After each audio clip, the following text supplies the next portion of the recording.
All right, it is the weekend of the fight. I guess I should have checked Gmail the schedule just to make sure that this is the weekend where, yes, it is. It's going to be the 18th of January. J-Rock is fighting Jason. God doggone, man, what is this dude's name? J-Rock is going to be back in the ring fighting. Excuse me.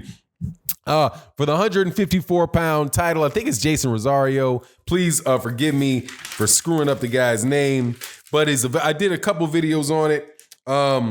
Terrific. He's not a terrific fighter, but J-Rock is a terrific fighter. And I've really been looking forward to this fight taking place because J-Rock has been out of the ring for so long. So we're going to talk about that. But the most important thing, though, I want to talk about, though, is after this fight, what needs to take place next.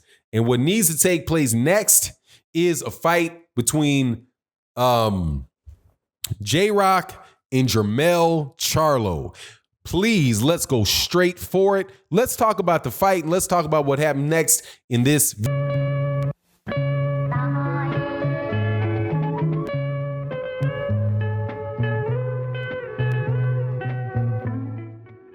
All right, welcome back to the channel. Subscribers, if you're not subscribed, please subscribe, hit the bell icon. Thank you to everybody that's joined the channel.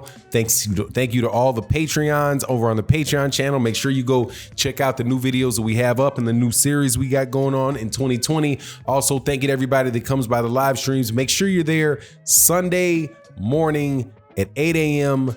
Central Standard Time with myself and my partner Blood Boxing and my co-host KQKC Trap House Boxing and Curtis Anderson, where we wrap up the weekend boxing. Let's talk about this fight that's coming up this weekend, man.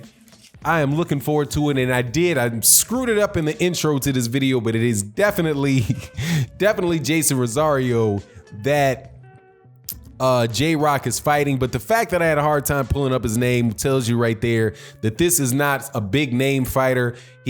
But I do believe he's a good fighter that is going to cause some problems for J-Rock up until J-Rock catches him with some nice shots on the inside.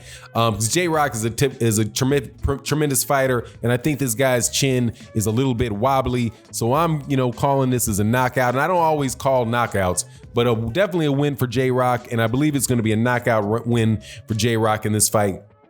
And it is a fight that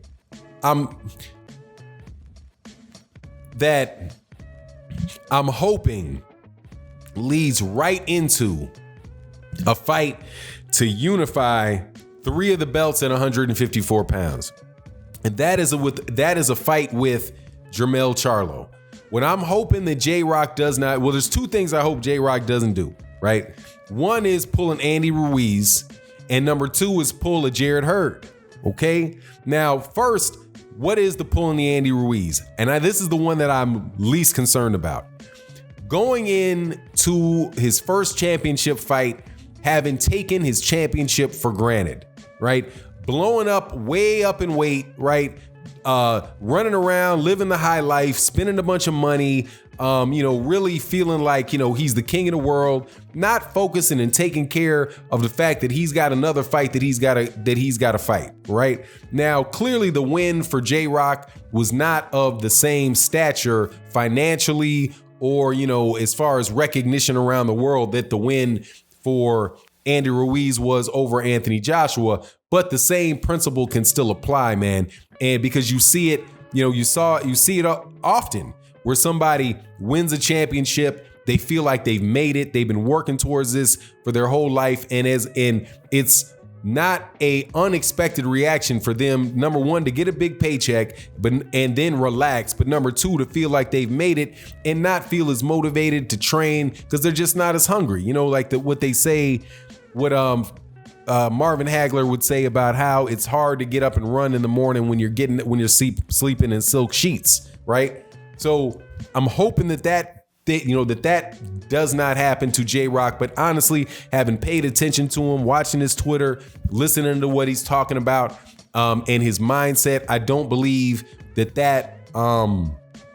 that is the case, and that's something that's going to happen. He seems to be a very disciplined guy and a guy that's really focused and really does not want to leave millions and millions and millions of dollars on the table. But also I think he enjoys the grind, and he enjoys the discipline for the sake of the grind and for the sake of being disciplined. Right. So I believe that there are things about him that would keep him focused just for the sake of being focused, not necessarily being focused because he feels like, I have to focus because I want to do this thing. There really are people who are disciplined and enjoy being disciplined, enjoy being organized and being constructive just for the sake of being organized and being constructive. For the fact that they like doing what they're supposed to do, not just because what they're supposed to do leads to something that they want, but because they're doing what they're supposed to do because they know that that's what they're supposed to do. And they feel a sense of completion in the individual things that they're doing on a day-to-day basis. And that I believe is a real key to success. And I think it's something that Floyd Mayweather Jr. possessed. I really believe that's something, from what I can see, that J-Rock possessed.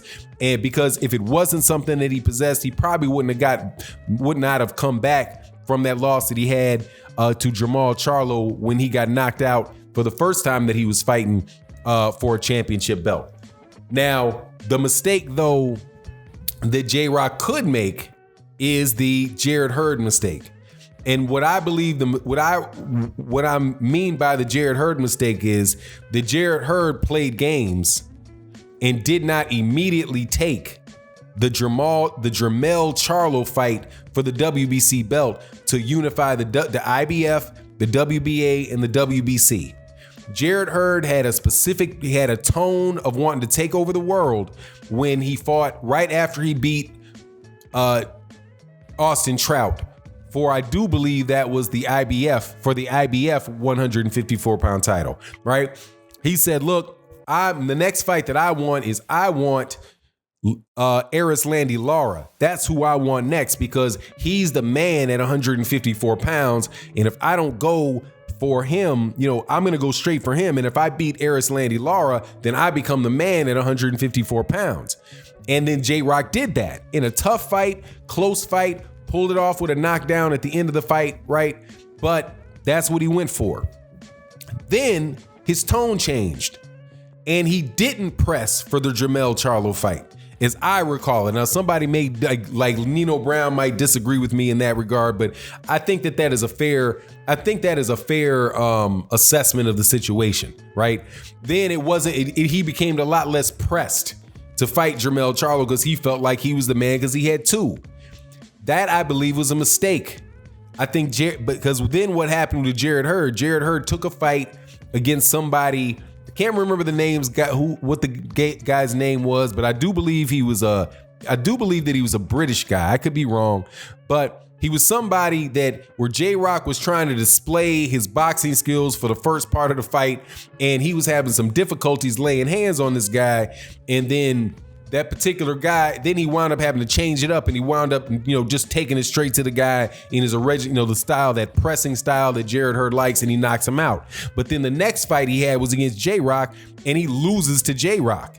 Now, if he would have lost to J-Rock, losing to J-Rock is one thing, but he didn't just lose to J-Rock. He also lost the ability to win that third belt. If he would have he had just as good a chance to beat Jermell as he did as Julian Williams, but I think he might have underestimated Julian Williams because Julian Williams had been stopped by Jermell Charlo. And I do believe that his trainer, who was on some interviews, I think he was on Trail Boxing Talk, said that that they were advising Jarrett Hurd not to fight J-Rock. But anyway, you see what I'm talking about him happening is he didn't go straight into that. He didn't go straight in there and complete the deal. Same thing Anthony Joshua did, playing around, got 3 belts. Then he got 3 belts and he got complacent like I'm the king of the world. I'm the A-side. I'm this, I'm that. And then he didn't go and just go straight to Deontay Wilder. And he winds up getting knocked out by Andy Ruiz. So what I'm hoping is after this fight with Rosario, that he goes straight to a fight with Jermell. Would he go straight to a fight with Jermell Charlo and gets that? And either Jermell Charlo's going to get that third belt, or J-Rock's going to get that, or J-Rock's going to. Either Jermell Charlo's going to get those 3 belts, or J-Rock's going to get those 3 belts.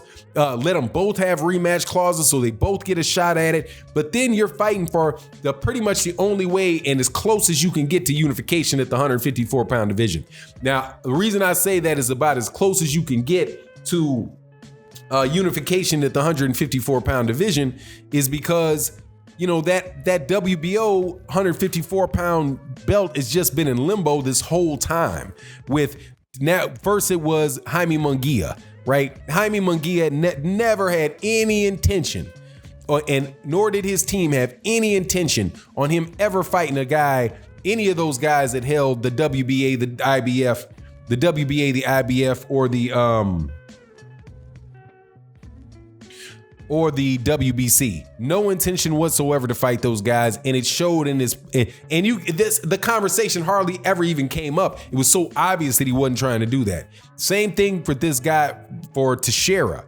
There's no conversation about Teixeira fighting these guys. Teixeira is probably going to wind up signing that belt off to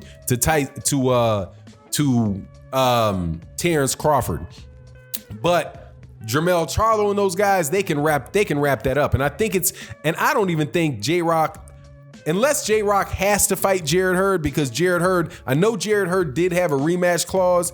I don't know if he just completely waived his rematch clause when he didn't take the immediate rematch, or whether it was a situation where he still has it.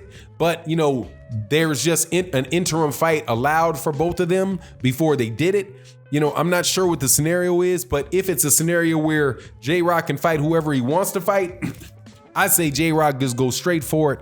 Fight Jermell Charlo. Don't make the mistake of not doing that, man, because Jermell, I think J-Rock is a better fighter than he was when he fought Jermell Charlo. And also, Jermell Charlo's not Jermell Charlo. He does not have that one punch just crack you power like his brother does. But it ain't an easy fight either. Now it is. I do believe that Jermell Charlo and J-Rock that's an even money fight, man. And I really, really hope to see it in 2020. Anyway, it is what it is. Let me know what you think in the comment section. And with that, I'm out. Peace.